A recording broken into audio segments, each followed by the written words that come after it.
I need to tell you, my favourite part of any show is when I'm announced and you all clap. Oh,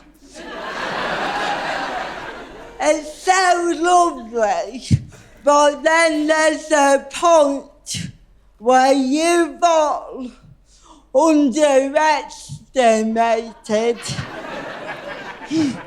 how long it will take me to get from there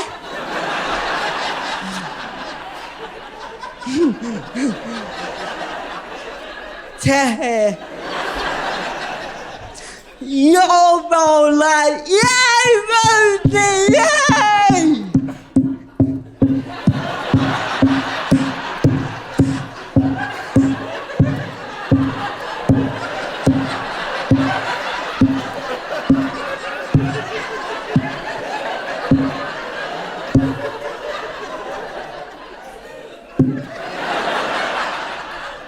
We fucking got here.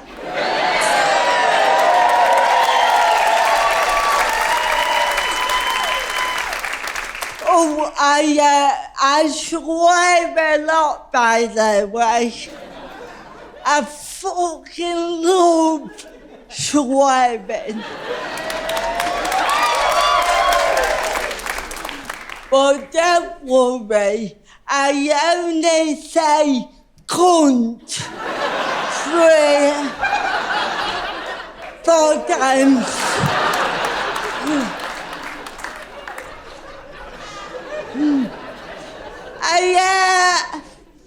I haven't started the show yet. I'll get to that. I wrote the show recently and I had such high hopes. I wanted to ram it jam-packed full of jokes. But then Daddy got busy. So what you will get tonight is 3 jokes. That's it. If you're wondering where the jokes are, don't worry. 'Cause they are the 3 moments in the show where I will lose my shit. And you lot will go, oh.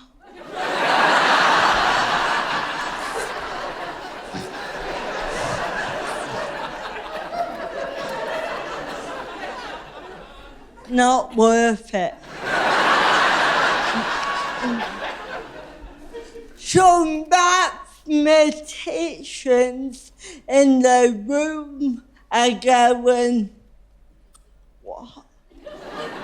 3 jokes? Our show? That's 1 joke every 20 minutes. No, they are all at the end.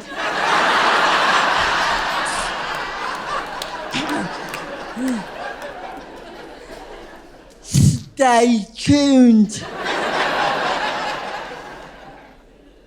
I'll be honest with you, I am putting off starting my show because I begin on something very controversial. Yeah. But if we get through this, we'll get through anything. Are you with me? Yeah! Okay, remember, you love me. I love David Attenborough.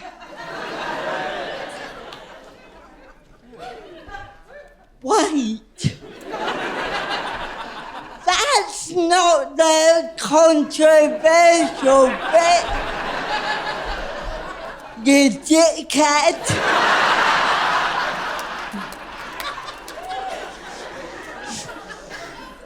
I love David Attenborough, but right now I am waiting for him to die.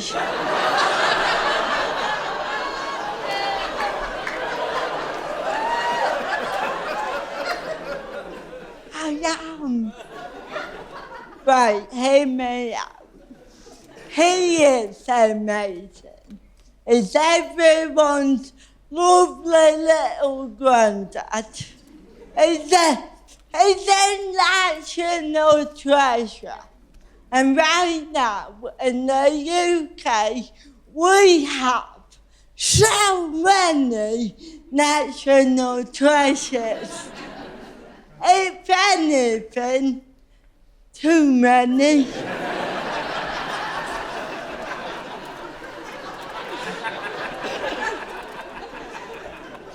Right now we're talking a one in, one out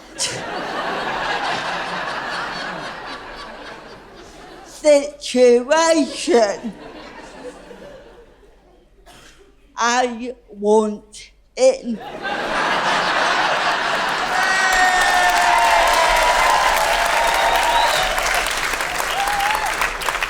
No, don't cheer. Don't you fucking cheer. 'Cause I'm on the bench. I don't get to play with the big boys until Penguin Boy dies. But while I wait for the inevitable, I thought I'd get my life national treasure ready. And number one on the agenda was to buy a flat.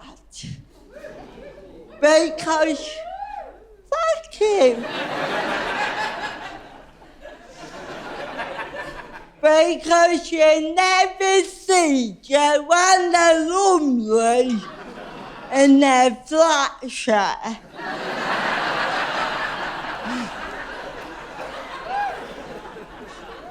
Also, I was fed up of shagging in bins.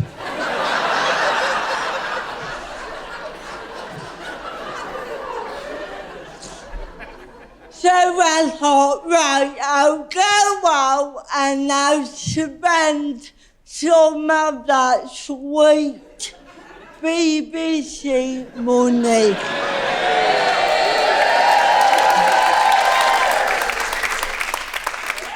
Thank you. But what you might not know about me is I am a fucking idiot. I did not know the first thing about buying a flat, but I thought, oh, it'll be fine. Because I have played Monopoly.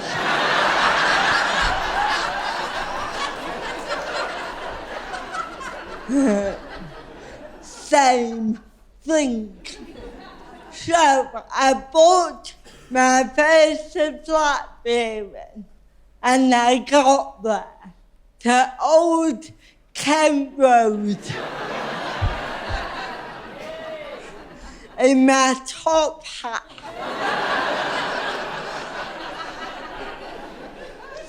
And I looked around and I liked that bit because I love snooping. And at the end, the guy said, "Have you got any questions?" And I didn't. So I said, "Yeah."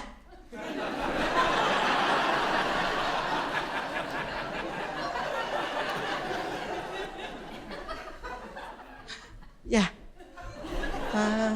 Oh, yeah. You know, in the garden, can I build a hotel?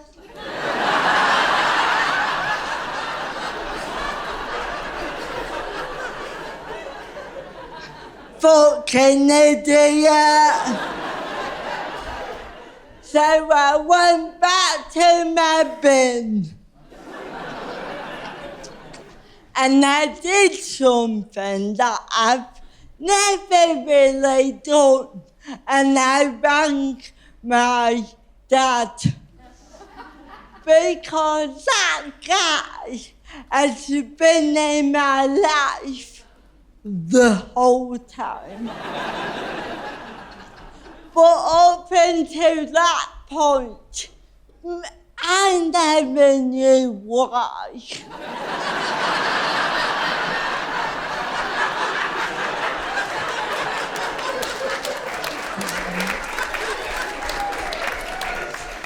I'm kidding. My dad in life has 2 uses. That's it. His first use is when I bring home and my mum's having a poo. He is very good at answering the phone. And going, "Hiya, love."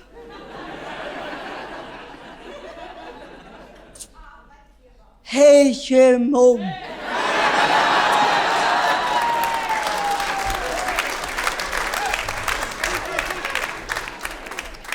And the second use in life is when I was a teenager and I get so arsehole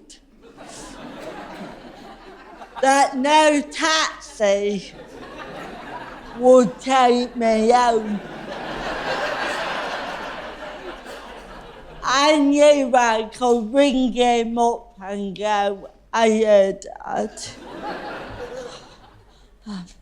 So, someone's been sick on me."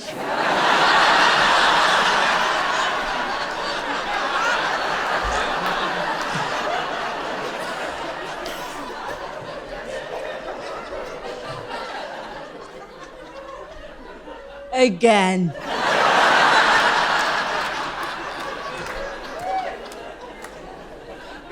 But now I had a proper use for him. So I rang him up and he answered, really worried, and went, "Oh, hiya, love. Oh, your mum's out."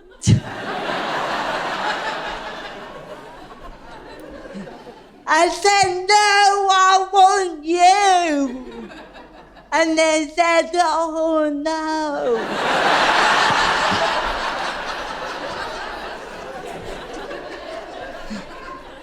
Has someone been sick on you?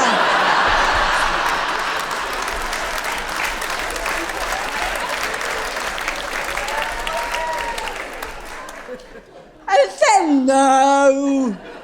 I'm trying to buy a flat, but I'm a fucking idiot.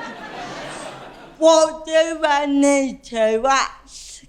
And to be fair, he was amazing. He said, "Right, you gotta find out if it's freehold or leasehold. If it's a lease, how long is it?" Oh, and the boiler. You gotta find out how old the boiler is. So I thought, great. And I booked my second flat viewing, and I got there to Whitechapel. And I looked around, and the guy said, have you got any questions? And I said, yeah, I do. How old is the boiler?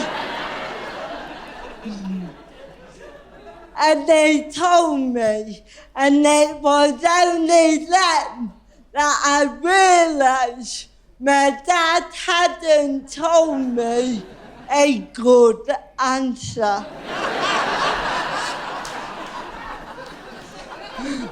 So I said, how old's the boiler? He told me, and I went, yeah.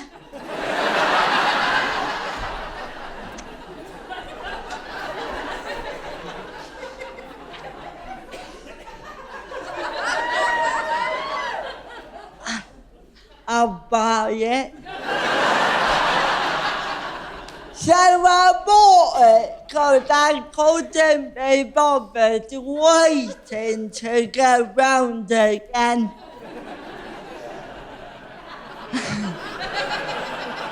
Fuck off.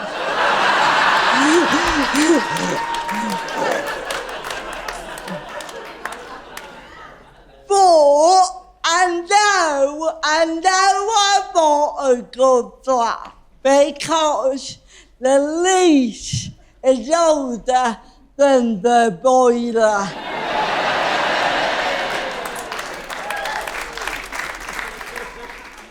By 1 year.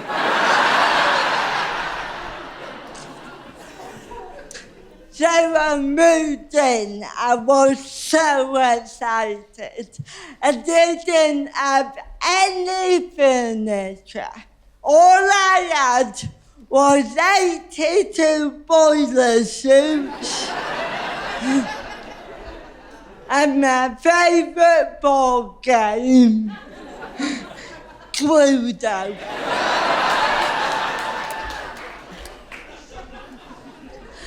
I felt happy. I did, but part of me felt a bit weird, because I think we all grow up to believe that there's an order to our life, that we're gonna meet someone, fall in love, buy a place, get married, have 3 kids. Only like one of them.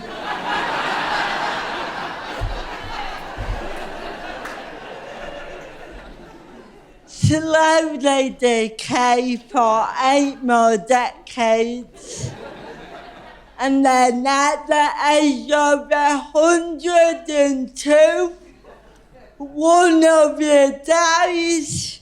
And then 12 hours later, the other one dies of a broken heart.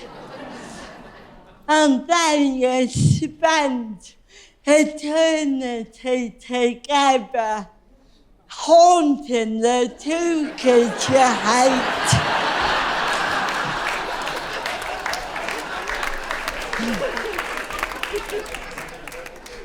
So it felt weird to me to be doing step 3 on my own.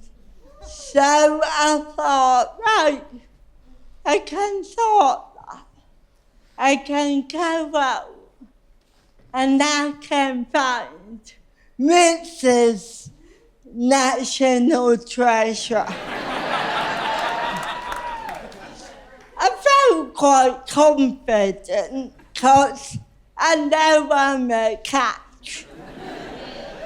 Because I'm fit, I'm funny, I'm rich,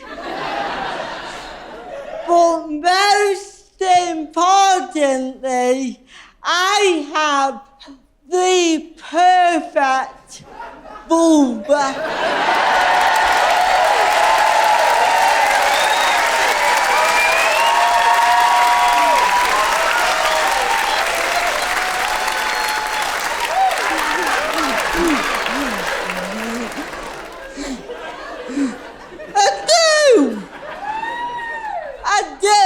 And I know that for a fact, because in lockdown,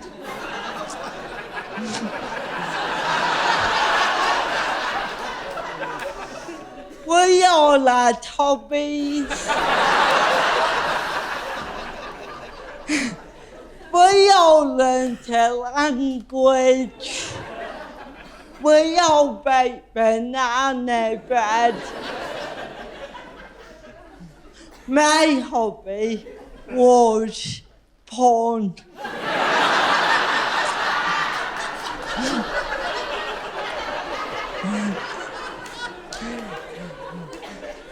Honestly, Dave, it's not a vulva on the internet that I haven't had my creepy little life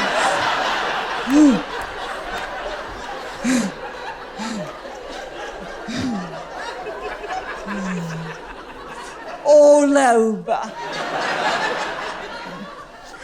And I compared each and every one to my own.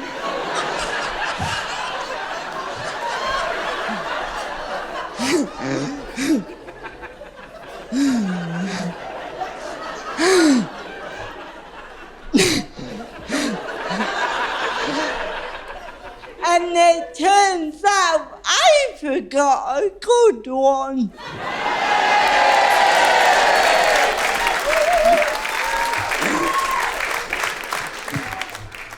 Right. Some of you are laughing, and some of you are going, well. She shouldn't say that, because every vulva is beautiful in their own unique way.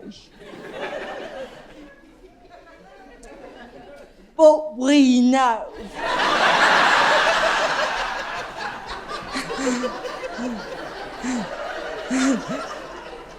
there's some proper dodgy ones.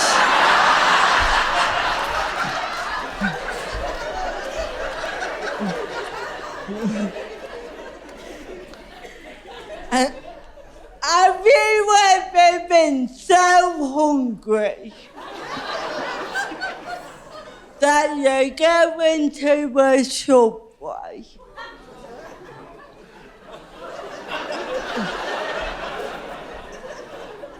and you go, oh fuck it, give me all the fillings. Yeah, shove them in. Yeah. Shove it. Shove it. Shove it in. And then you go outside and you unwrap it. And you got a weird bit of ham.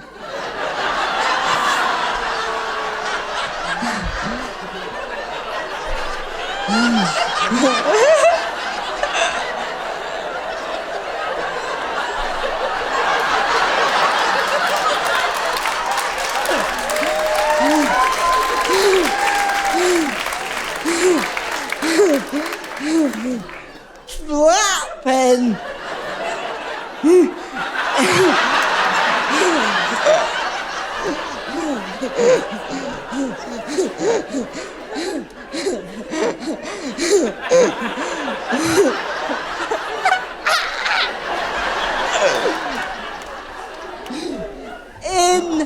the wind.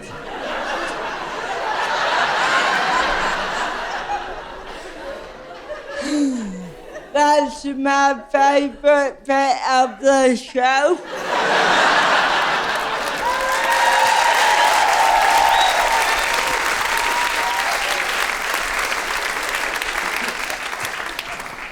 I love it because I know there's at least one of you going, what?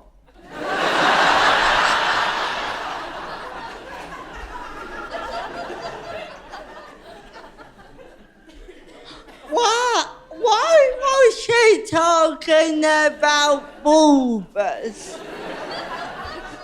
And now she's talking about sandwiches.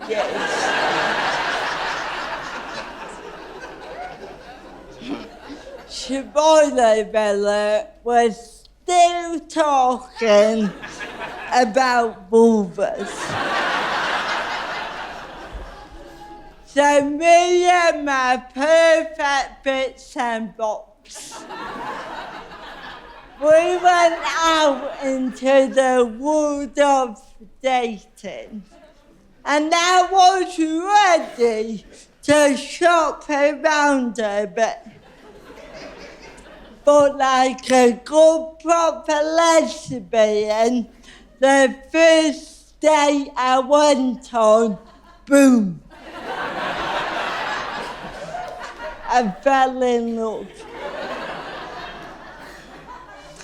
And at the end of the day, I used the classic line of, shall we go back to my place and check out my boiler? Turns out she didn't know shit about plumbing. But by God, did she go to town on my pipes?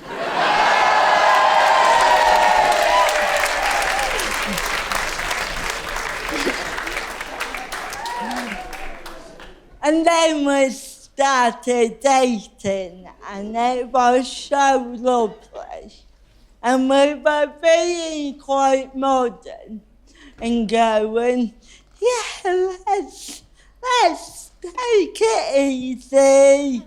Let's see other people. But I wasn't. I was full psychopath. I'd already planned 80 years together. We fall in love. She moved into my flat. She buy me a new boiler.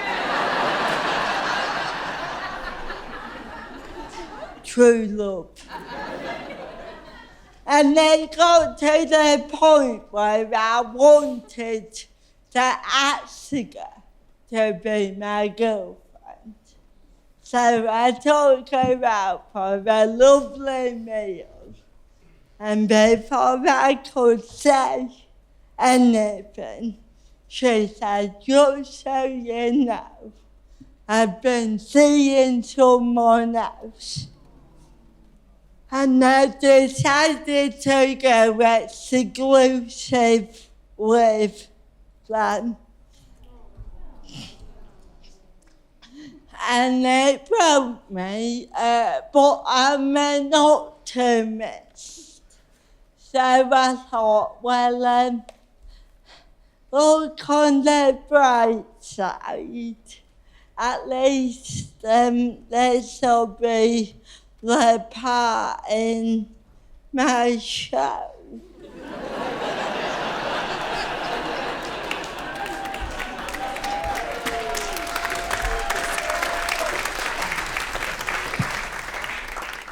where the audience will feel sorry for suckers. And my second thought was, wait a minute, I'm a comedian.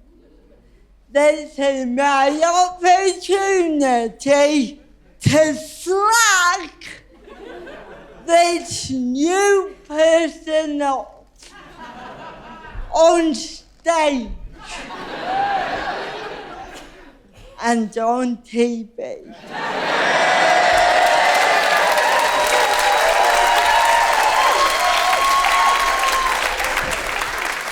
Come on!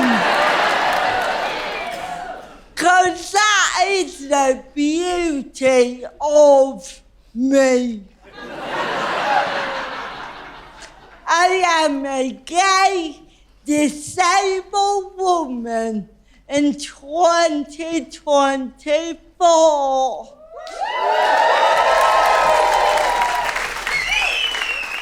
I can stand on stage and I can slag off whoever I want.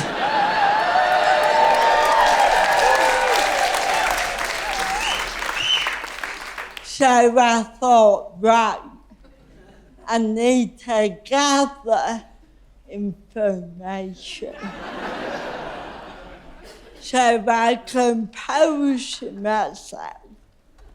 And I went, oh, okay.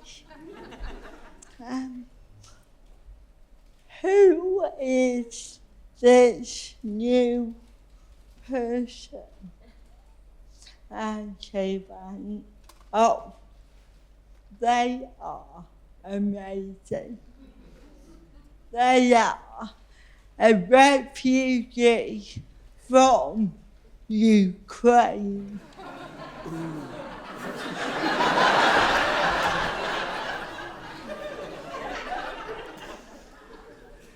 I am a gay, disabled lady in 2024. I can stand on stage and I can slag off whoever I want, apart from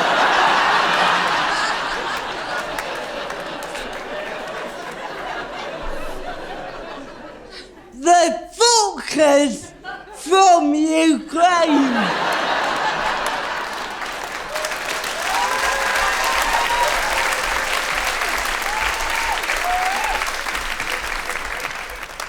She's absolutely checkmating me. I really, really want to stand here and call my ex's new partner a cunt. But I can't. And it is for that reason, and that reason alone, that I hate Putin.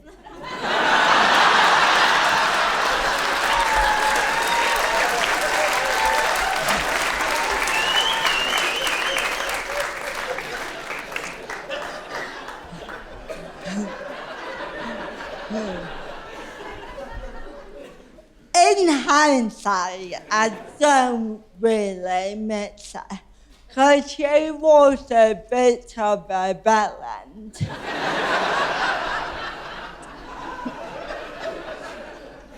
But I miss the routine she get in with someone else. I miss Sunday mornings where we wake up and she'd say to me, what do you want to do? Do you want to listen to your favourite band, Nickelback?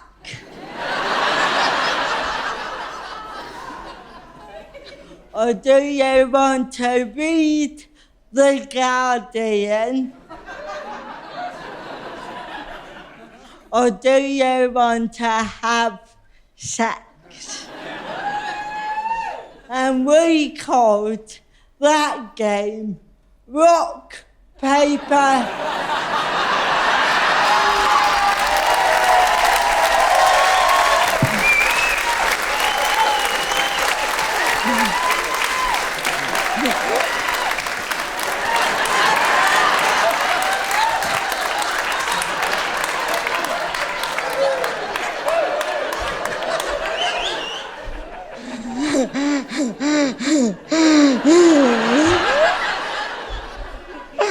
That's your first joke!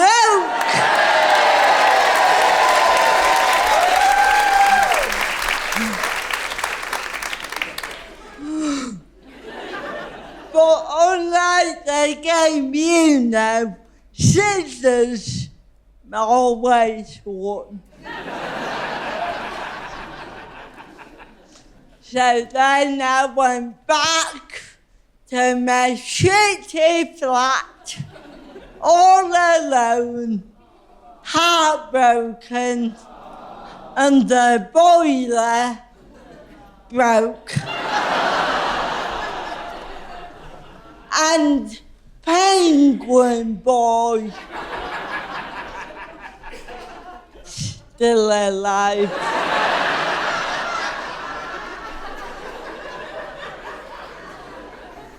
So I thought, right, I'll distract myself.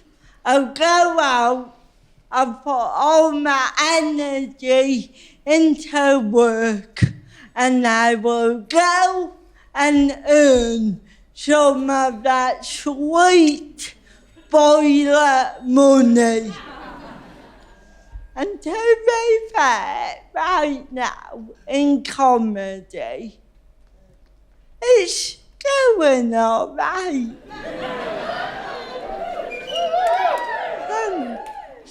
I'm at the point now where I get recognised a lot, and it is so lovely.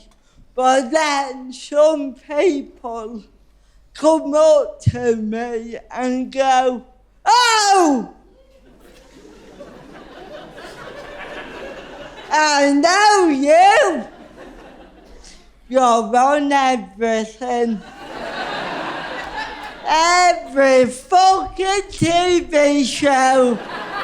Every time I turn on my television, there you are.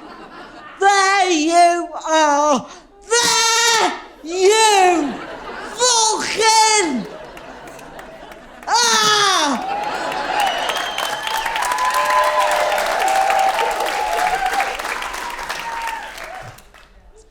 Which never feels like a compliment. So now I go on the defense and I go, no, I'm not on everything. Like, am I on Dancing on Ice?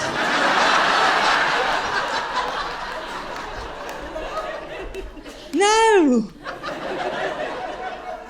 Because I hate Holly Willoughby.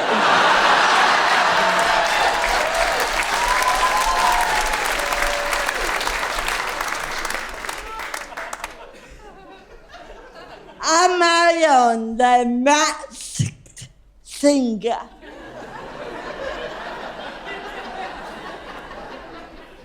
How shit would that be?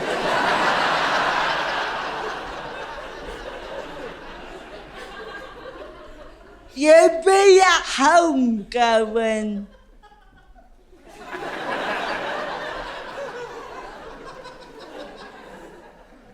babe.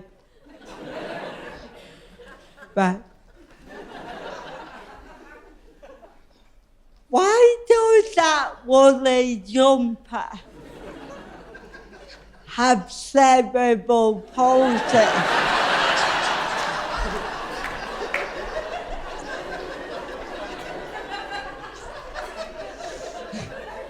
And the answer would be complications in the loom.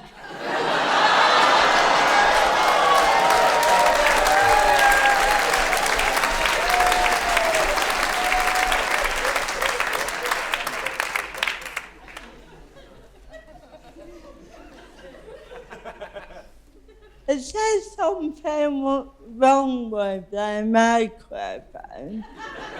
Because only half of you fucking heard that. Complications in the room.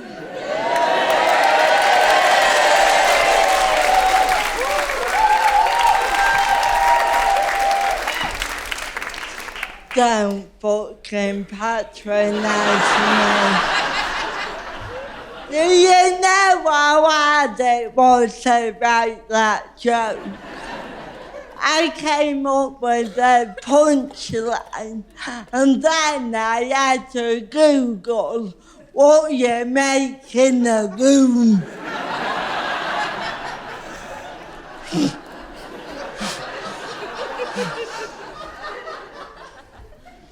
Would you ever see me on Hunted?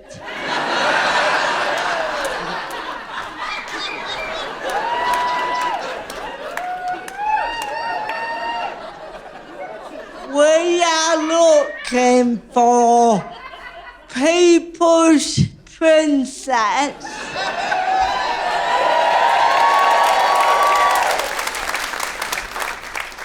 Rosie Jones. 24 hours ago, she was right here. So now she could browse, she's there.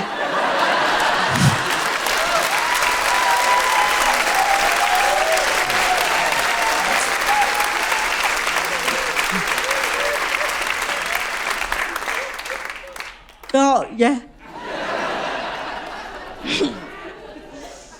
And would you ever see me on I'm a Celebrity?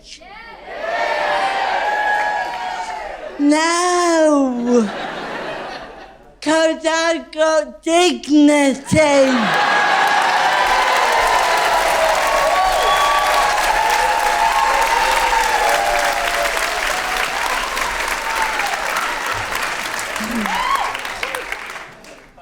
I'll tell you a secret.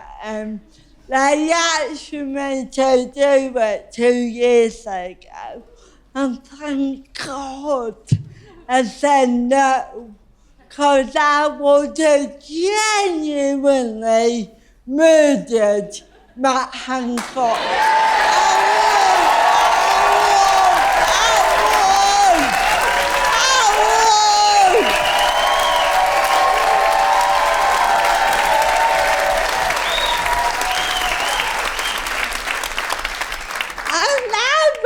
The way we all feel about the Tories right now, I could have got away with it. I did meet him a few years ago, and it is genuinely my only regret in life. That I didn't kill him. I met him when I did question time, and that was an odd one for me because I never saw myself as a political comedian. But in recent years, I've been speaking out more about my experiences of what it's like to have a disability, simply because I believe that it is a surefire way to make sure I become a national treasure.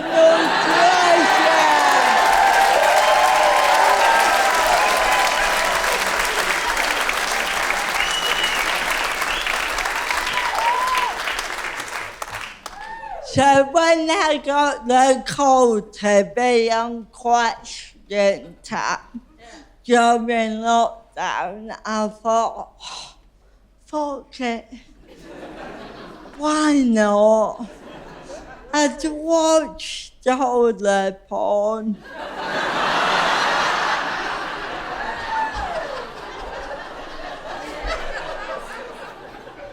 And I thought, oh, play your cards right. I could have a go on Fiona Bruce.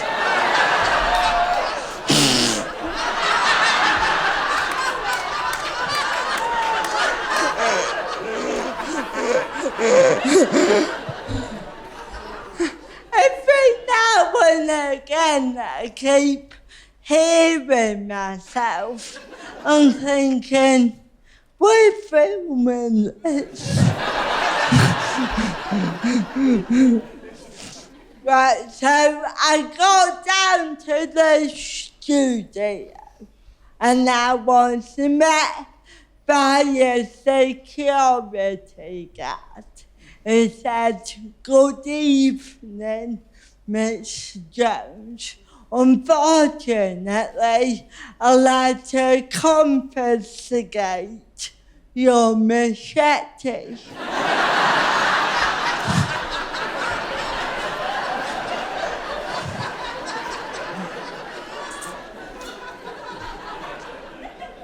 So I thought, all right, plan B. I'll kill the bastard with my words. And I went on Question Time and I looked at Matt Hancock, the current health secretary at the time, and said, we've had 10 years of a Tory government where you have let disabled people down time and time again.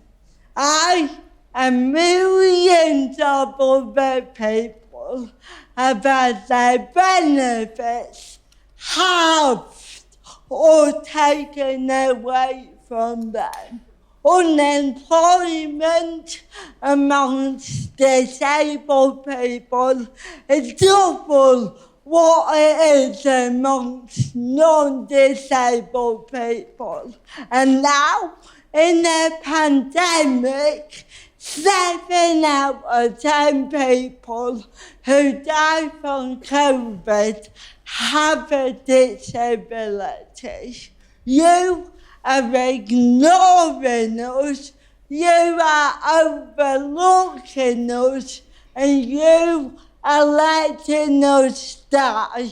What are you gonna do about it? And he looked at me and he said, thank you. Thank you. And I know how you feel. Because I have mild dyslexia.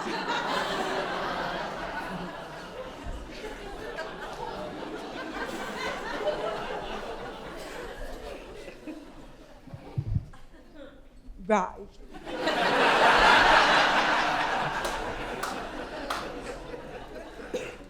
Before I say what I'm about to say, I know that dyslexia is a disability, but in that situation, it is like me going to my friend who recently had a 38-hour labour, who gave birth to a baby weighing 10 pounds. Who fucking ripped her open from asshole to vagina. And me going, yeah, babe, I know how you feel. 'Cause on Monday, I had a curry.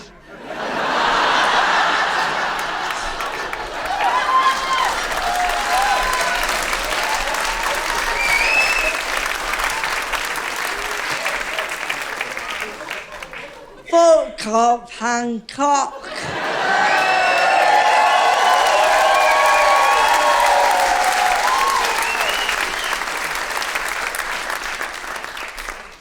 What a cunt.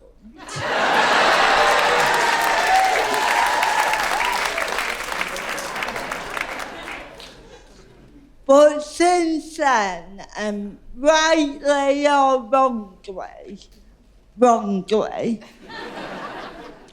I have been the spokesperson for all disabilities. A few weeks ago, a radio producer rang me up and said, Noel Gallagher had just been diagnosed with ADHD. Any thoughts?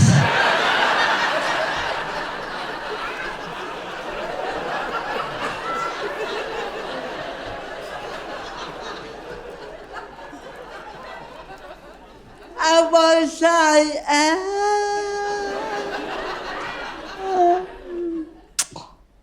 oh yeah, Wonder was a bit shit.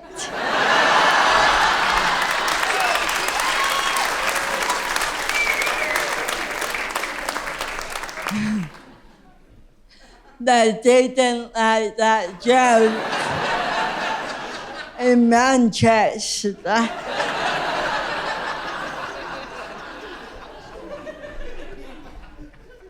The truth is, I don't know. I don't know what it's like for other disabled people like Matt Hancock or Noel Gallagher. The truth is, I don't even know what it's like for other people with cerebral palsy. All I can do is tell you what it's like to be me. Rosie, a 33-year-old woman with cerebral palsy and a perfect vulva.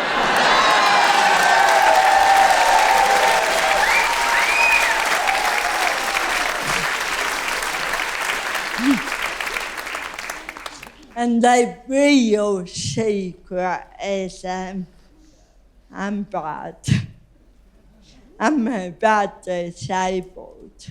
I find myself fighting ableism within my own head every day. It happened the other week. I was on a bus. I know. Rosie Jones. people's princess. One of you. I was on the bus and the guy with cerebral palsy got on and immediately judged him. And he was more severe than me, and he was non-verbal, and then if it came to it, I could beat him up.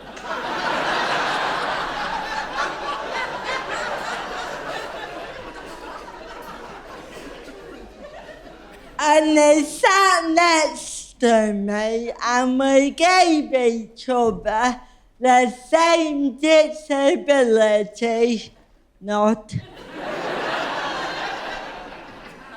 And as I said, he was non-verbal, but I could tell.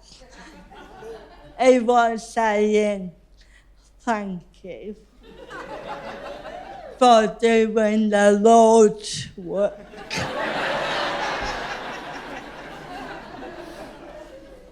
Meanwhile, everyone else on the bus was freaking the fuck out. 'Cause they were like, are we on the wrong?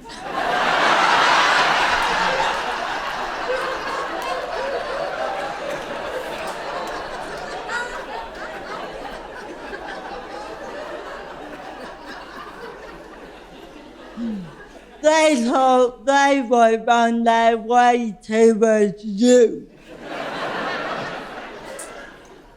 And the bus started moving. And he got his phone out. And I don't know why, but a voice popped up in my head and went, oh, bless him. He's got a phone. I bet he's texting his mum. Saying he's met a celebrity. And I looked, and he wasn't. He was on Tinder. Messaging a woman, and I cannot stress this enough. It was the filthiest shit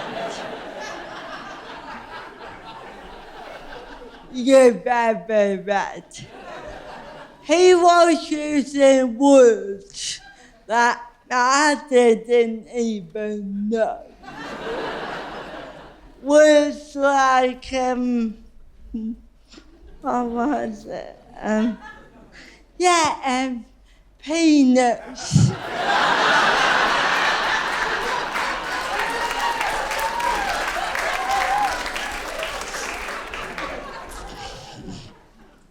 Don't know, but it sounded terrifying. And I had to give myself a talking to. I had to be like, well, yeah, just because he's disabled, it doesn't mean that, like me, he's not a normal sexual human being with normal sexual desires. And if you take the disability out of the equation, he is still a white, straight man.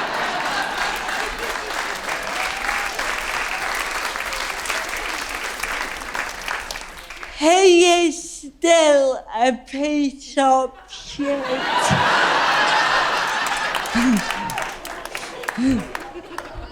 equality. But after that, a second voice popped up in my head. And this was my cerebral palsy voice. The same disability he has. And I was reading all the things he said he would do to the woman. And I had to be like, mate.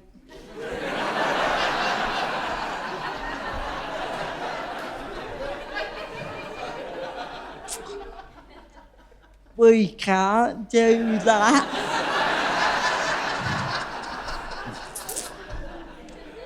You got to manage the expectation. You got to go and go and look. We'll have a lovely time. But at some point I will dribble on you.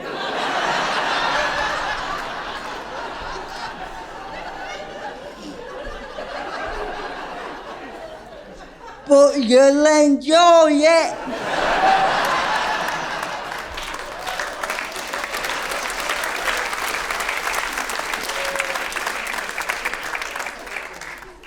Honestly, I could not believe how dirty, how filthy, how kinky he was. But you know what they say? It's always the quiet ones.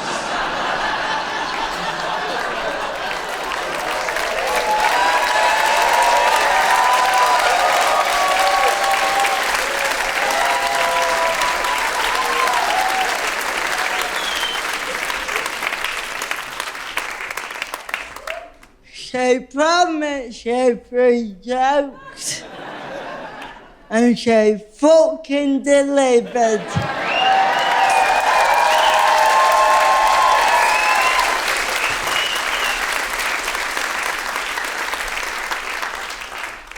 This is the end of the show, and I've been touring this around for quite a bit now, and I really hoped that by now I would have a happy and uplifting ending for you. But unfortunately, Penguin Boy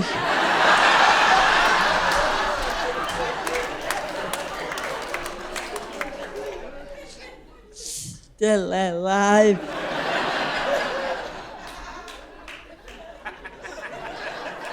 What's he doing?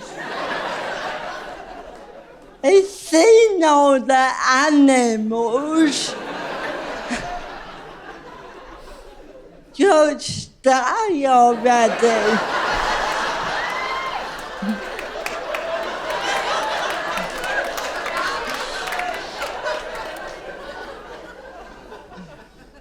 We live in hope. But while I wait, at least I am still a triple threat.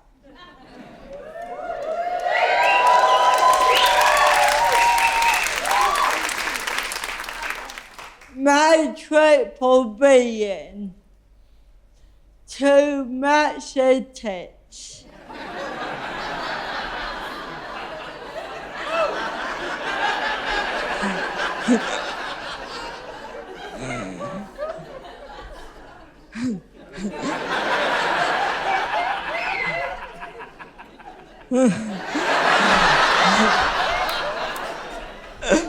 And one tiny cunt.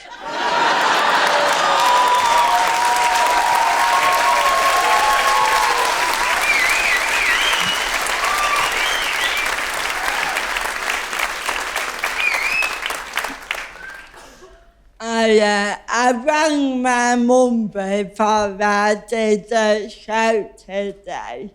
And thank you. And she said, good luck in Brighton. Oh. We're nearly at the end. Don't be a dickhead now.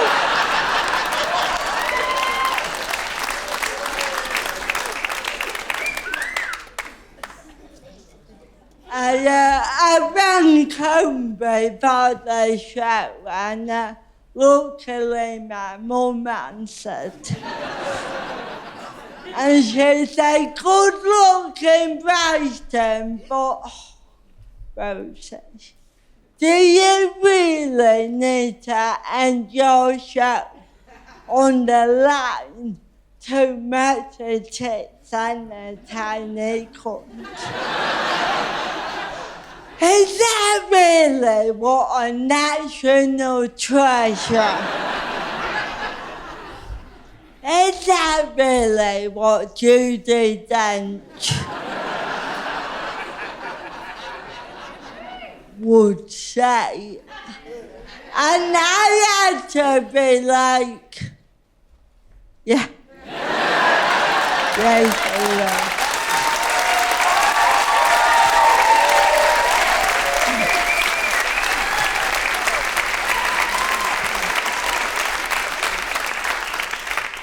God, you've been gorgeous. I've loved this. Thank you. I've been Rosie